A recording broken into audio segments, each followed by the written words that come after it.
আজকে কথাগুলো মানুষকে বলা এবং বোঝানো, একবারেই বিছানায় বসে যেভাবে উপার্জন বসে কথা কার্যকরী কথাগুলো শোনা যায় বলা যায় সেরকম পরিবেশ রাখার জন্যই আমরা অতিরিক্ত মানুষজন এখানে ডাকি নাই।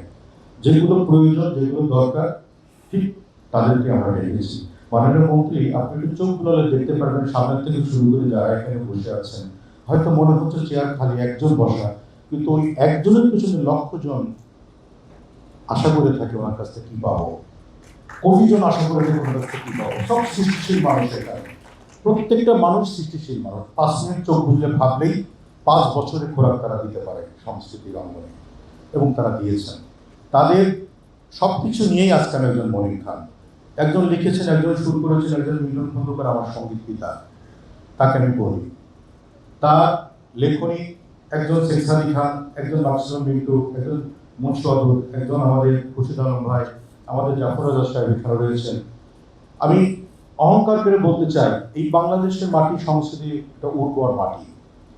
এখান থেকে আমরা পিছিয়ে যাব বা সংস্কৃতি অঙ্গনের লোকজন দুর্ভিক্ষ বা একটু দুস্থতার তালিকায় নাম লেখাবে, সেই জায়গা আমরা আর সহ্য করতে চাই না আপনার মতো একজন মানুষ থাকার কারণে।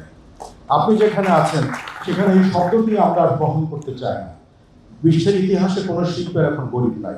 পার্শ্ববর্তী রাষ্ট্র ভারতে যখন লতাজি মারা গেলেন, কিছুদিন আগেই 750 কোটি টাকা ট্রাস্টি বোর্ডকে দান করে গেছেন।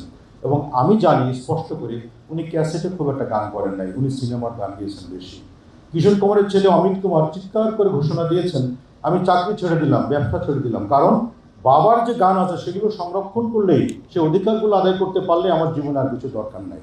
এরকম ইতিহাস আমরা পড়েছি, আমরা বাস্তবতার আলোকে দেখেছি। তো সেই জায়গায় এখানে গীতিকার, সুরকার, সঙ্গীত শিল্পী, কম্পোজার সবাই এখানে আছি।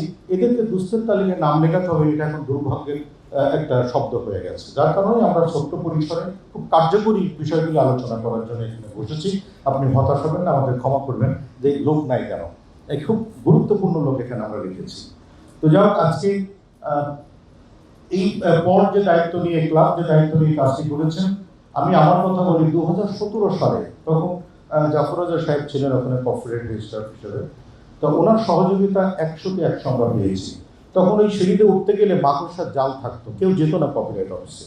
এই মাকড়সার জাল চোখে লাগতো, মাথায় লাগতো, চুলের মধ্যে লেগে থাকতো, সেগুলো সরাই যেতাম কপিরাইট অফিসে। কিন্তু উনি আন্তরিকতা দিয়ে একদম বুক আগলে দিয়ে আমাদেরকে জড়ায় ধরে বলতেন, আপনারা আসেন না কেন, আসেন, কথা বলেন, আপনাদের অধিকার আপনারা আদায়ের জন্য সবাইকে নিয়ে আসেন। একদিনে আমাকে 600 গান কপিরাইট করার সুযোগ করে দিয়েছিলেন ওই ভদ্রলোক, 600 গান কপিরাইট করে দিয়েছিলেন। এবং উনি বলেছিলেন যে আসেন, সবাইকে নিয়ে আসেন, আপনাদের অধিকার আপনাদের আদায় করার জন্য আমার এখানে আসতে হবে।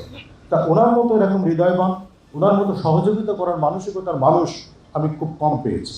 ওনার জায়গা থেকে উনি নীরবে নিভৃতে আরামায়েসে সময় কাটিয়ে অফিস থেকে বাসা থেকে অফিসে যেতে পারতেন। কিন্তু আজকের এই বসাবসির সুযোগটুকু, কপিরাইটের যে আদায়ের বিষয়টি, এটি কিন্তু ওনার আগ্রহ থেকেই আমরা পেয়েছি।